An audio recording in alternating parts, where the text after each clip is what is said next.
first Facebook Live event. This is sort of a virtual or semi-virtual or hybrid lunch with honors. There's food for people who are here in the honors offices, and we hope that if you're watching from home, you have food too. So this is a combined info session on the Honors and Engaged Liberal Arts, our new honors graduation standard, and also sort of an update to our friends and alumni and whoever else is out there to know a little bit about what's going on in honors these days, and then we'll sort of talk about what our awesome students are doing. We have some awesome guests, so you don't have to listen to me for the entire hour. You don't have to listen to me at all if you don't want to, but our plan is to talk a little bit about the most recent way for students to graduate with honors, which is the Honors and Engaged Liberal Arts. As everybody knows, the most common way for students to graduate with honors is to write an honors thesis, and that's a really commendable thing. Some of us are such nerds that we wrote two when we were undergraduates,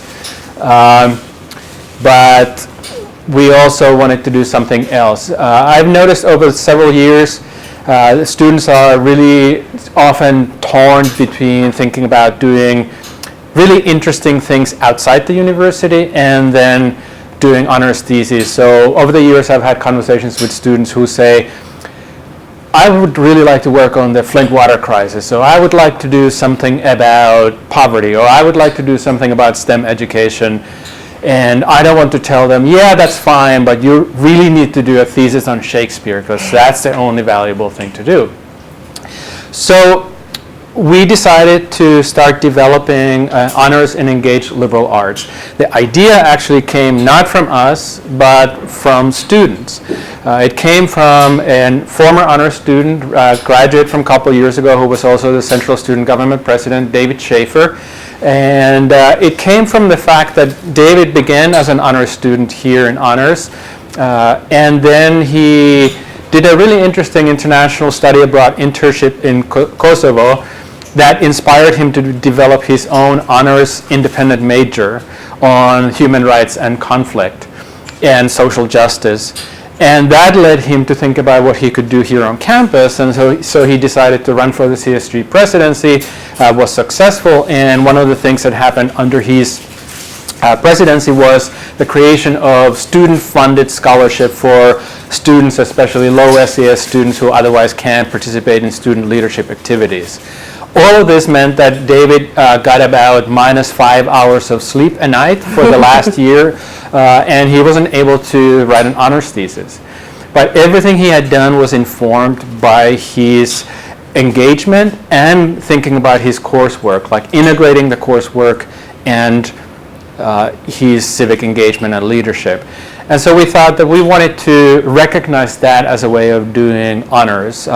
Lots of students do lots of valuable things, and those are commendable, but what's remarkable about honors is integrating your academic interests, rigorous coursework, things like that, and then connecting it to the ways of making the world a better place. So 2 years ago, we began creating this. A little more than a year ago, the LSA Curriculum Committee, which decides on everything that's worthwhile academically here in LSA, approved the Honors and Engaged Liberal Arts, and we have our first Honors and Engaged Liberal Arts graduate from spring 2019, Kai Mason. And Kai is here, so please join me and tell me about your HELA project. Sure. Hi, everyone. Thanks for joining me, and thanks for having me. So yeah, kind of like how Mika said, there's the whole honors thesis project, and a lot of people come to Michigan or start at Michigan wanting to do honors and finish with honors. I actually transferred to Michigan my sophomore year, and when I got here, there were so many opportunities and so many things to do. And I was just kind of doing everything. I was in res staff, and I was doing dialogue facilitation, and I was just doing things left and right because it was so exciting. And then when it came senior year, I think I realized that I'd missed one of the requirements, one of the required classes or one of the required courses you have to take to start your honors thesis. And so I was basically told, you can't do an honors thesis anymore because you missed this like one requirement. And I was devastated because I'd kind of just assumed the whole time that I would finish with an honors thesis, and I was so busy doing all of these other things. And then that happened to be the year that they were launching HELA. And so Denise, my advisor, was like, Kai, why don't you take this optimized project that you're doing, which was a fashion magazine, and make it your honors thesis? And that's kind of how it happened. So for those who haven't kept up on all the other awesome things that the students are doing on campus, Optimize is a student-created social funding venture. It funds innovative student projects. There are competitions. They've given, I think, now millions of dollars in funding over the years. And what they do is they fund opportunities like this. And sometimes students and other people who are interested in HELA projects wonder, how is HELA compatible with something like Optimize? So you actually combined it, right? Sure, yes. So yeah, Optimize was always something that I'd heard about, and I saw the challenge winners every year looking really happy with their big checks. And I had always wanted, basically since I was like 12, to start a fashion magazine, because growing up I'd been really interested in fashion, but being like middle class and like mixed race and like not really seeing myself in fashion magazines, I always felt like that wasn't a world that I could be a part of or participate in. And so it had kind of always been my goal to make my own fashion magazine where I included people, who looked like the people around me and who were wearing everyday clothing or more sustainable clothing and things like that. And I took that idea to Optimize, and they do a really good job of helping you create a tangible product from just a really small idea. And then eventually my project became the magazine, so it was called EMI, and it was kind of an attempt to make fashion more environmentally and economically and socially conscious. And that kind of fit right in with the HELA project, which, yeah. Right. So how did your coursework help you think about the themes and the topics and what you ended up doing? Definitely. I was an English major, so it fit in really naturally with the whole aspect of writing. And so one of the requirements for my specific HELA project was that I write some of the articles that were included in the magazine. And then in addition, I took like film writing classes and poetry classes, and so it was all about ways to express yourself or to express a message through, verbs and verbiage and visuals and things like that. So my whole college career was kind of centered around, saying things and communicating things. And I think the fashion magazine fit really well within that as a way to communicate something through mostly images and through some articles about what I thought and what I hoped that fashion could be. Great. One of the things I should say is that since we have several conversations during this hour today, if you have any questions, you should feel free to ask at any point. We do have note cards if you want to write them down, but you should also feel free to ask if you're here in this room physically, and you can just raise your hand and I will repeat your question so that the entire world hears your awesome question. But before we get to questions to you, what are you doing now? So now I actually work for the university. I work for LSA, doing college connections, which is a really fun way of saying I'm an ambassador to the dean of LSA. And I travel around the US and I interview alumni and parents about their LSA experience, what they enjoyed, what they thought could be better. And I meet like the most amazing people. Michigan has like one of the best alumni, one of the best and biggest alumni bases. And so we meet like people doing all sorts of things in all parts of the U.S. It's really fantastic. One of the reasons we're doing this Facebook Live is to share information with our alumni, as maybe not all of you students know this, but anybody who has a salary will have gotten about 8 million emails yesterday and today about today being Giving Tuesday, which at the University of Michigan is Giving Blue Day. And it's a way for people to engage specifically after spending all the money first last week on food and then Black Friday on stuff that we don't need. Now is an opportunity to give away the rest that you have. And in fact, honors program, because we have some of those fantastic alumni and who have had wonderful experiences in honors have been very generous. And so one of the things we're trying to do today is share about HELA specifically so that we can make it possible for more students to pursue it in lots of different settings, and as much as possible without regard to their own resources to pursue it. So let's get back to you, and what would you say your experience in doing HELA and being a student in honors and at Michigan in general, how did it prepare you to work for LSA Advancement? Yeah, that's a really good question. I think being able to convert my Optimize project into HELA really taught me how flexible and how creative people, and especially like I could be in, within a certain amount of constraints. So now at work, I write like a weekly Young Alumni newsletter. I really try to push the boundaries of what that newsletter means and like what content I include in it and things like that. So really just this ability to take more creative freedom without worrying about fitting into the status quo or, writing about Shakespeare for my honors thesis. That has been really the biggest takeaway, is that you can really do whatever you're passionate about and come out with an honors degree. Excellent, great. And not to disown Shakespeare, I mean, one of my honors thesis was on Immanuel Kant, so I'm entirely useless as a scholar.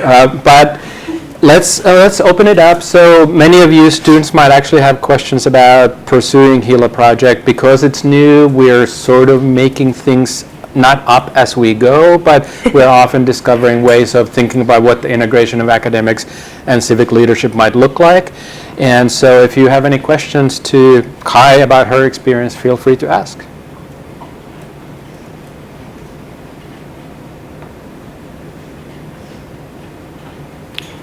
Yes. What was your favorite part of doing HELA in your project? And the question is, what was Kai's favorite part in doing the project? Favorite part? I think my favorite part was just like going from being really scared about whether or not I was going to graduate with honors, which was something I had thought about and worked towards for so long, to realizing, that I could make this thing that I'd been working on, like a passion project, into my actual thesis. That was really like the most rewarding part, because I was still getting something back from the work that I'd done and what I'd tried to do. Good. Lorraine? And like during the job search, how were you able to talk about your HELA experience in like terms of like looking for jobs? Yeah, definitely. So this actually helped a lot. They asked how well I worked with like digital content and marketing and things like that. So I showed them my the promo video for my magazine, and they were like, "Oh my gosh!" And I was like, "Yeah, it's this like new thing at honors," and I was like also part of Optimize. So because it was a Michigan job, I was really lucky in that I was able to push like all the Michigan things that I did and all the Michigan orgs and programs and projects that I'd worked with. But it was like the perfect like piece. And even now, when I meet with alumni and parents, this is one of the big things I talk about. Is like I did HELA and I did Optimize, and it was really great. So. Great. Veronica? Yeah, so I actually attended your HELA talk last year, and I'm glad to see that this, progressed even further. Thank you. Something that I have been wondering about ever since I saw your first talk was how you kind of learned to network with people, like whether or not you got guidance from Optimize. I know that Optimize provides guidance actually, but whether or not you got guidance throughout your HELA project and converting that, and I guess what you learned about connecting with people. Sure. So the question is about networking and how the HELA project helps you connect to other people. Yeah. So. I think the hardest thing about connection is that you always feel like you are asking for something, right? Or you want something from someone, so it feels really transactional. And I think what's really helpful about doing something like HELA or Optimize is that for the most part, people already know that you're going to be talking to them about this thing. And so with Optimize, I could always say like, "Hi, I'm Kai. I'm a student with Optimize, which is blah, blah, blah, blah, blah. This is what I'm working on." Or with HELA, you could always just introduce your project first without necessarily just saying like, "I need you to help me with this." And that the passion that you have for your own project and the interest that people show in your project. I think that's always a natural lead-in into a good connection. Great. Yeah. Any other questions to Kai? All right, we'll take a moment to transition, and during that break, thank you, Kai. Thank you.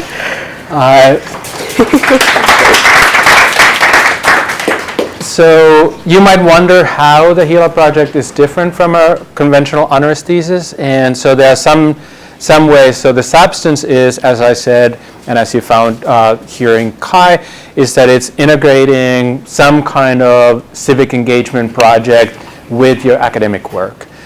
The product can be lots of different things. In Kai's case, it was a fashion magazine. The one requirement that we have is that there be a public presentation at the end, and then also a written report on some of the things that you learned. So conventional honors thesis is a research monograph. Even if you're a STEM science person, your thesis, even if it's part of a slice of a lab's project, is going to be a single authored project, research monograph of a conventional kind. So HELA just allows you to do more things. It allows to have the deliverable be something different. It doesn't have to be a research project specifically, but it can involve research. Before I invite our next guest, let me talk about another ongoing HELA project by our student Erin Wegrin-Jones, who unfortunately could not be here. She's taking a class. How weird. But her project is to actually study composting practices. She's working as a manager in M Dining in South Quad, and she's interested in seeing whether education about composting helps student behavior on being more ecological. And her project involves dumpster diving. That's the technical term for waste audit. And she will be doing waste audit with her team a couple of times during the semester. And she's also doing conventional social science research by doing surveys on student attitudes and levels of knowledge. So HELA project can involve lots of research. The product is just going to be different. It doesn't have to be a conventional research monograph. Now we have our next guest. Sarah Landis is also working on her HELA project. Come on in. So welcome, Sarah. Hi, thank you for having me. So tell us about your project. So I am working with FEMS, which we define ourselves as women excelling more in math, engineering, and science. I got involved with FEMS my freshman year here and really loved it. I joined the e-board the following year as data manager, but I saw that, FEMS, let me describe FEMS a little bit. Mm-hmm. It's an educational outreach organization aiming to promote women and encourage their interest in STEM fields. Studies in the past have found that women lose interest in STEM during transitional periods, like going from elementary school to middle school. So FEMS was originally created to encourage interest in STEM during that transitional period, but more recent studies have found that that transition or loss of interest is happening later in like the transition from middle to high school. So there was this gap in our programming that only traditionally targeted elementary and middle schools for a new high school program. So my HELA project is creating an expansion project of FEMS with the help of my e-board, of course, to close that gap and encourage interest in STEM throughout the K through 12 experience. So tell me a little bit about what you're doing with your students. So my project actually the big event hasn't happened yet. It's February 1st, but the plan is to base it on our elementary school events. And so they experience 4 different activities in STEM, and we'll get to visit a college campus, which our target audience, many of them have not been to a college campus before, so that's really valuable for them. And also we'll get to meet women in STEM that are currently doing research and currently doing amazing things undergrad and graduate school. They get to learn about new opportunities for them, and we also want to incorporate some leadership type activities in preparation for college. Cool. Why not do a conventional honors thesis? What's your major? My major is biopsychology, cognition, and neuroscience, and I have a minor in applied statistics. However, when I came to Michigan, I didn't really know what I wanted to do. I thought maybe I wanted to go into research, but I joined a research lab my freshman year too. I enjoyed it. However, I realized that wasn't really what I wanted to do for the rest of my life, and I eventually found a degree that I want to pursue a master's in public health, so I can create educational programs relating to the brain, so that incorporates my major. And so creating a educational outreach program while in undergrad is extremely valuable and will prepare me for my future much more than a traditional research thesis would be able to. Okay, so I was going to ask as to about that connection. So how does coursework help you think about the FEMS, your HELA project with FEMS? Yeah, so I have, I think, a kind of unique opportunity because BCN is interdisciplinary. I can learn about the science of the brain, but also the psychology aspect. So the psychology helps me understand my audience and see what is going through their minds at the time, whereas the stats helps me realize and analyze how the program is doing and incorporate an evaluation aspect to the creation of this new program. So it does involve research too. Yes. Interesting. And what have you found so far? Have you done the assessment yet? So the assessment will come after our program, so after the event on February 1st. And we hope that they all will enjoy our event, obviously. In the past, in our other programs, they have reported higher interest in STEM, more enjoyment and learning in STEM, and that they have actually met a woman in STEM, whereas before capstone, they have said that they have not. Right. I was going to ask if there is research on sort of previous similar program outcomes, so longer term, because presumably if you're working with elementary school, middle school, high school students, it'll be a while until we know. So right. So we don't have definitive proof that our program has encouraged later academic interests or a degree in a STEM field in our participants. What we do know is that after our event, the participants report that they have much more enjoyment and feel that they are confident in their ability to do STEM things. Cool. What was your own K through 12 experience like as somebody interested in science? I loved biology in high school, honestly, and I took a couple psychology classes, and then so I realized that I really wanted to do both psychology and biology, which is why I picked Michigan in the first place, because they have a unique program for that. However, I did encounter some experiences where, I don't know, even though my performance was just as well, there was some bias that I experienced. Interesting. Yes. So what kind of resources have you needed to run this program? So we have 2,000 student orgs on campus, and Michigan has lots of resources, but have you needed some additional resources? Yes, so I applied for a couple of grants to support this project because all of our events are completely free. We want to eliminate any barriers to participating for our audience, and so I applied for both the Honors Catalyst Grant and a DEI for Diversity, Equity, and Inclusion grant through the university, and was lucky enough to receive both. So those are both supporting our organization and my project specifically. In addition to, we are partnering with the Center for Educational Outreach, and they have provided a lot of guidance for best practices and how to best reach and achieve our goals. Great. And what kinds of costs are associated with the program you're running?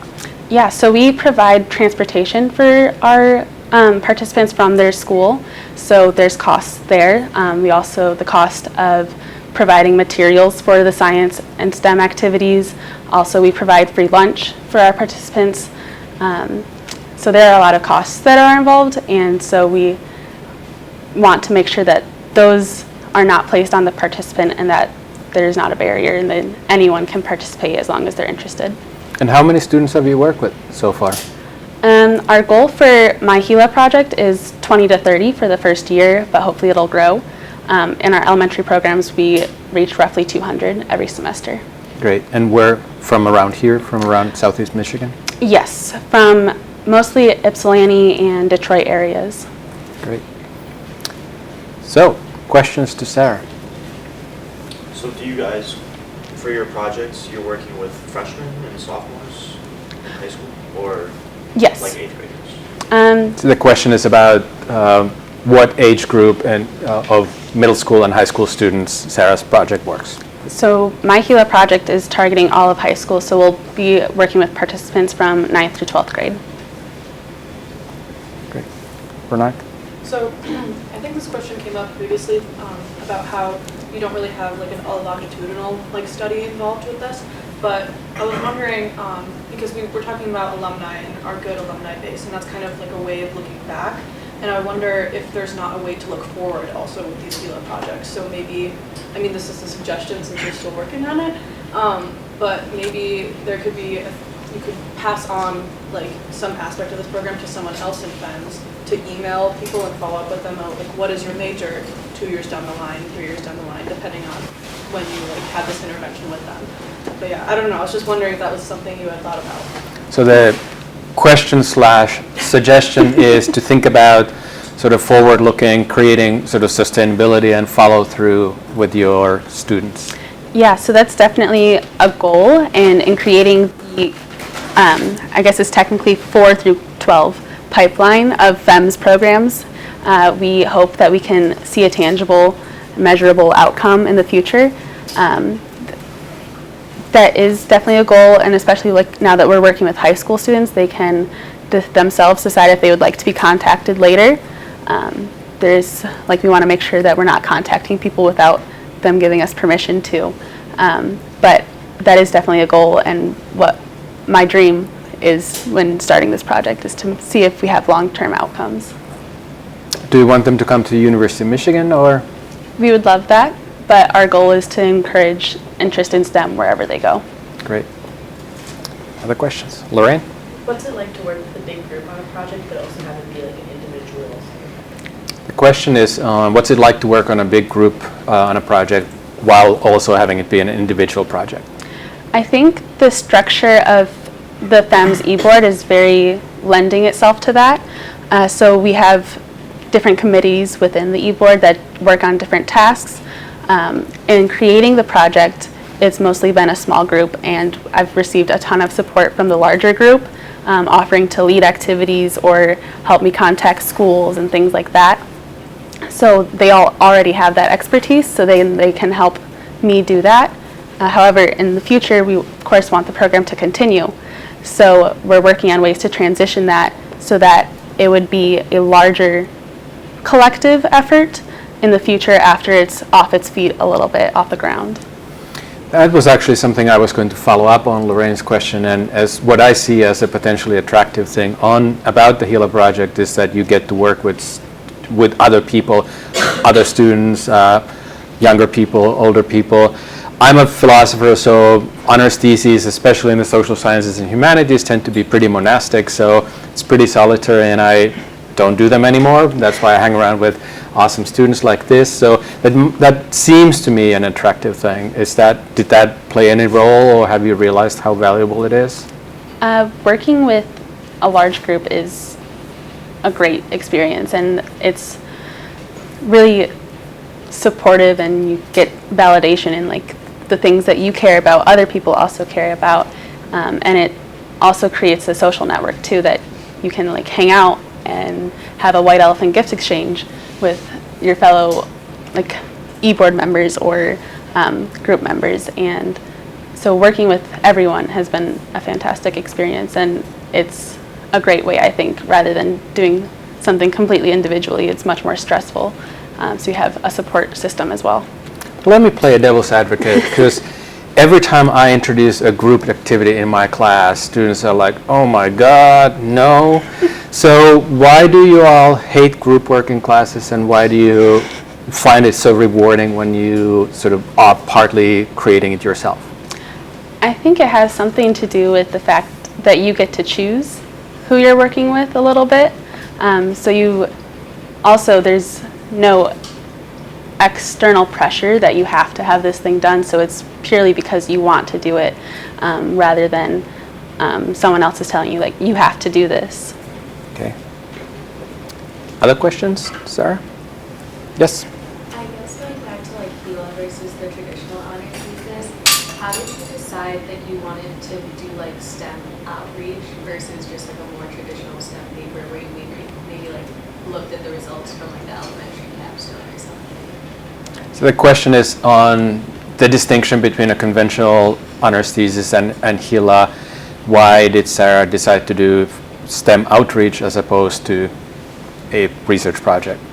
I think it goes back to what my career goals were. I found it a little difficult to find something specifically in STEM that I am really interested in and want to spend 20 hours a week doing. Whereas I was really enjoying working with FEMS, and I was doing a lot of work out already with FEMS, that it just made sense based on I want to create education programs. I should create one now to get that experience, rather than just contributing to the knowledge base, which is of course valuable, but it wasn't something that I was immensely passionate about, whereas I was for the other. So you're not quite as much of a pioneer since you're number 2 after Kai has paved the way a little bit, but you're still early. And can you be candid about frustrations or challenges, especially since I know that there are students here who might be interested in pursuing this. So what are the things to think about as you consider exactly the question, should I do a conventional honors thesis, should I just do other things entirely, or should I consider HELA? What are the stumbling blocks? What are the hard parts? What are the challenges? Yeah, so honestly, I don't have that many gripes, which is good. One thing to note is that you still have a faculty advisor with HELA, so finding a faculty advisor might be a little more difficult because it's not based solely in academic contributions and traditional research. I know that's something Kai struggled with a little bit. I was very lucky in that. Since FEMS already has faculty advisors, one of them was willing to also be my faculty advisor for HELA. But the other benefit, I think, is that you get very personalized attention, and because it's so small and so new, I got to really get to know the honors program faculty and get really good advice there. Honestly, the only problem I've encountered is getting the honors release for graduation. Right. So this is backstage issues, but auditing, degree audits, making sure that you actually graduate, which is usually pretty important for students, is complicated because there are all kinds of things that our auditor, Jacqueline, does wonderfully well, but sometimes presents some complications. But don't worry, we'll make sure that you graduate. Thank you. As long as you do everything. So Sarah mentioned advisor students in particular who haven't yet done either a conventional honors thesis or HELA wonder about that. What does it mean to do a project like that? And the question is about mentoring specifically. And as I mentioned briefly earlier, many people who are in STEM projects often do their theses or project as slices of a larger lab's larger project. In the social sciences, especially interpretive social sciences and humanities, they tend to be more solitary, but you always work with a faculty mentor, at least one, sometimes with more. Now the new thing about HELA is that Sarah is correct that you work with a faculty advisor, and sometimes it can be a little tricky to figure out who the appropriate fit is, but what we are allowing, which is new, is that students can also work with non-faculty. They can be staff. We have lots of research staff. We have people who do all kinds of interesting things on campus, and we even allow people who are not University of Michigan faculty or staff. In those cases, we will make sure that there's somebody associated with Michigan, associated with your project, so that people don't fall between the cracks in terms of the administrative backstage stuff.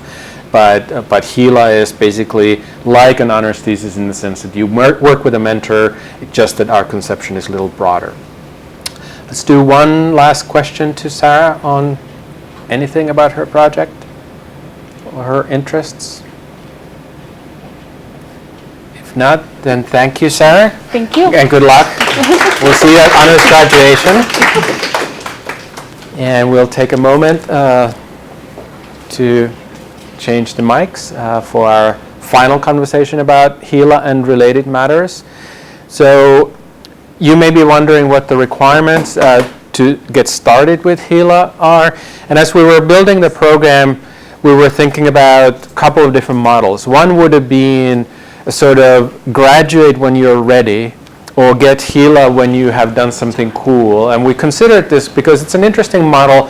If you think about what PhD dissertations are like, graduate students don't go to graduate school just for 4 years or 5 years, so gasp, 7, 8, nth years. They go to graduate school to finish their PhD. And when they're ready, they graduate. And we were thinking that HELA could be something like that. And in fact, it is possible for a student to say, now I'm done. And then they are ready to graduate with HELA. Now, of course, they still have their regular requirements, but I mentioned this in part because we want students to realize that it doesn't have to take 4 years, 2 years. It can be done more quickly if you want. We're not encouraging people to rush, but that's something that you can do. But we could have just said, do your cool thing, come to us, and we'll say, awesome, you graduated with honors in HELA, congratulations. But as all of you know, and all the people who were part of the honors program, honors is also a community. So the HELA project begins with a conversation, usually with an honors advisor, and saying, I'm interested, telling them that I'm interested, I would be interested in pursuing this. And then you work pretty closely, both Sarah and Kai have worked very closely with their advisors. And then there's a formal proposal. It's a bit like a research proposal for an honors thesis. And it's basically thinking about what do I need to do? What coursework do I take? What is my project going to be? And it's a plan. It's not a contract. It's a contract that binds us, the honors program. We can't say that this is approved and then you come back having done what you proposed, and then we can't say, oh, and you need to interview 2,000 more people, or you need to do backflips. If you do what you propose, you're done. But it's not a contract for the students. We know, everybody knows that projects change, so there can be changes. But it's always helpful to begin with a plan. And once that plan is approved by us, then that student, whether he or she was part of the honors program before, becomes part of the honors program. So then you get your advising here, you get your support here, and you become available for honors resources. And so I want to bring our final guest in, my colleague, Honors Associate Director Lisa Broom in. So just to recap, we're talking about the HELA project. If you're just joining us and having finished your lunch wherever you are, or breakfast if you're in California, and have a late breakfast. So we're talking about the Honors and Engaged Liberal Arts, the new honors graduation standard. And Sarah mentioned Honors Catalyst Grant. And so Lisa, you have been instrumental in creating the Catalyst Grant. Tell us a little more about it. Okay. The Catalyst Grant in its simplest form is a grant that helps fund projects that may not otherwise receive funding. It's designed for first and second year honor students, and that includes first and second year transfer students as well. And the goal of the Catalyst Grant is to lower the cost barriers to activities that incorporate activities or engagement in diversity, equity, inclusion, or social justice issues. One thing we know is that a lot of students in their first and second years are interested in exploring activities in these areas, internships, for instance, research projects, but there's a barrier there. If the internship is underfunded or completely unsupported, then there's some hesitancy to go ahead and accept the internship. So we want to lower that barrier by providing some funds to make those opportunities possible. We know that a lot of times people are competing for funds at the junior and senior level, and they're able to say in their grant applications, this is related to my thesis or to a senior level project. But we want to make these funds available to students early on in their careers with the goal of keeping that activity alive. You know, if you enjoy that initial internship experience, you may want to come back for a second summer or continue the research project because you've had a good first experience. Are students required to continue, say, HELA projects if they get a Catalyst grant? They are not required to continue the project at all. The Catalyst grant can fund exploratory activity, or at least offset the cost of exploratory activity. And so if the decision after the experience is, you know, this wasn't the right thing for me, I'm going to change tack, then that's okay. But a student is certainly welcome and encouraged to continue the pursuit. It may turn into a HELA project, and that would be wonderful, but it doesn't have to. It could turn into something else, including a traditional thesis. Great. And how many students have we been able to fund so far? We have funded 3 students so far. 2, we supported one unfunded and one underfunded internship, and then another was Sarah's FEMS project. Right. Sarah mentioned that she had also gotten a DEI grant. Are we discouraging students to pursue additional funding in the way that she had done, or do we encourage it? We absolutely encourage it. In fact, that's one of the benefits, I think, of a Catalyst grant, is that you can use the grant to leverage other funds. If you're shopping around for additional sources of support, you can say, well, the honors program has provided X number of dollars. Would you match or exceed this? So that it can help you fully fund the activity. Right. So one of the critiques of contemporary academia, especially at places like Michigan, is that we're all bleeding heart social justice warriors. So you mentioned Catalyst grants specifically for DEI-related activity, and both of the HELA projects we've heard about are about, in some ways, about social identity. It's about, you know, alternative ways of thinking about inclusion, including, you know, gender inclusion. So do we have political litmus tests for projects? We do not.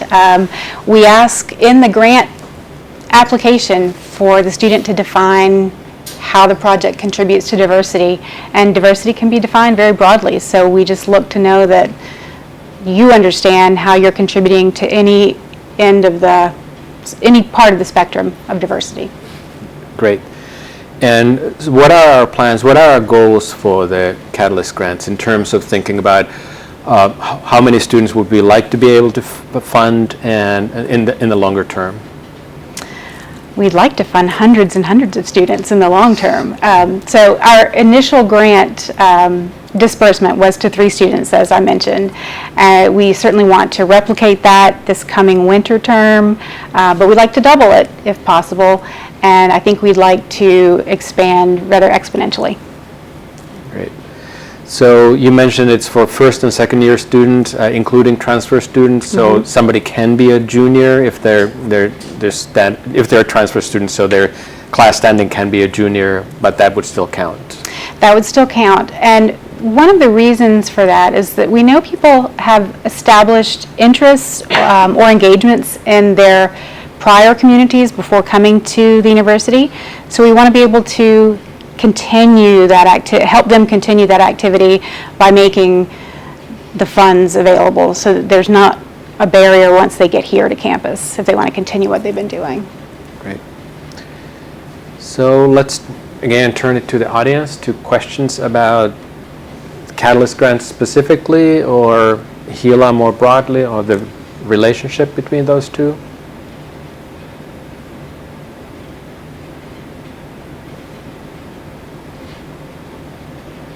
I'll throw something out. Okay, please. So because the Catalyst grant is designed for first and second year students or students new to Michigan as transfer students, we want to make the application process understandable. We want to demystify applying for a grant. As I mentioned earlier, a lot of times students don't apply for grants to support their activities until much later in their undergraduate careers.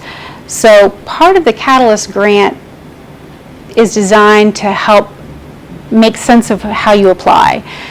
We will host a workshop on how to write a proposal, what needs to go into it, how to make your case rhetorically strong. We work with you on creating a budget. Once that comes in and the grant is successful, we then enroll the recipient into a small network of other recipients so that you can share stories about what you're doing. And so in Sarah's case, she was able to tell the other two recipients, this is the project I'm working on and how I'm using the funds. So it's just raising awareness for her work. But there's also an element of troubleshooting. Had she run into difficulties, she might have been able to say to this small community of Catalyst recipients, what would you do in this circumstance? And there's always an honors advisor in this network as well, so that there's a resource, within the program, so that you can say, well, here's what I would do if you're not getting word back from your internship sponsor, or here's how I would overcome this challenge. So it's both funds and a network of support. Right, so I was going to maybe state the obvious, that it sounds like it has a couple of purposes, and one is educational. All of our students are going to be needing to make a case for something in their future, whether it's a pitch for a project or product, or whether it's a thesis proposal, or grant proposal. So we're trying to get them to learn how to do that important thing by having a lower bar at first. Right. Great. And so you mentioned advising. I know you have had a great relationship working with Sarah on her HELA project. I'm working with several students who are working on their HELA projects, and I'm finding it really rewarding. But talk a little bit about the advisor role in this, in HELA projects specifically. Oh, let's see. In HELA projects specifically, at the outset, it's asking questions. What are you interested in? What experience do you have that has led to the interest? How can we turn this into a project with a meaningful potential impact if the student doesn't already have the idea in mind? So lots of questions. And then more questions. What kind of courses have you taken that helped you think about this project, or from sparking your interest to developing a skill related to the work that might come? We also do some clerical work. Let's put this all together into a proposal where we connect preparation to current status to potential to a plan of action. In Sarah's case, she's getting ready to execute the event and then to defend the project a month after that. So there are conversations about how things have gone, what successes she has had, what future goals she's going to lay out for herself, how she'll make the presentation in March. Every step of the way, I would think there's some role for an advisor. We sometimes get questions from students or former students on the issue of what the role of advisors is. And sometimes people say, this is inconsistent with what we're supposed to do, because they might think that our job is just to find their whatever, the correct classes. And so how do you see this as part of the job we do, and how can we clarify the role we do in general as advisors for our students? Because often many of you come to us and say, okay, I know I can ask about classes next term, but I can't ask about anything else. And I at least feel like, yes, you can ask about anything. So. Yes, I completely agree. You should ask about many things. So in the context of HELA, philosophically, asking, what are you interested in? What kind of difference do you want to make in the world? You belong to a community, many communities. How do you want to transform that? Is it solving a problem, or is it finding an asset and enhancing it? What do you love, and how do you continue in that path? So that's one set of questions that I would love to talk to students about more. And then more practically speaking, connecting to alumni. So I would be able to say to Sarah, meet Kai, she's just defended a HELA project. So making connections among students and our alums, really important. There are people in our alumni base, which as we said is wonderful and huge, who probably have great experience in program development and assessment. So one of my joys would be to say to Sarah, here are 3 alumni who you can reach out to in the field of public health and find out how their careers have unfolded. Great. And we have an audience question from Facebook. Excellent, from the former undergraduate education associate dean, Angela Dillard, who actually was instrumental in getting HELA approved. So we're very grateful to Angela for that. But she's asking, maybe because she also has some experience in helping us usher this through, how hard it was to convince people HELA was a real honors project / thesis. And that's a really great question, because there were some concerns by our alumni, by our colleagues, by some students that this is going to be honors light. That if you're not quite cut out for it, for an honors thesis, you might do a HELA project.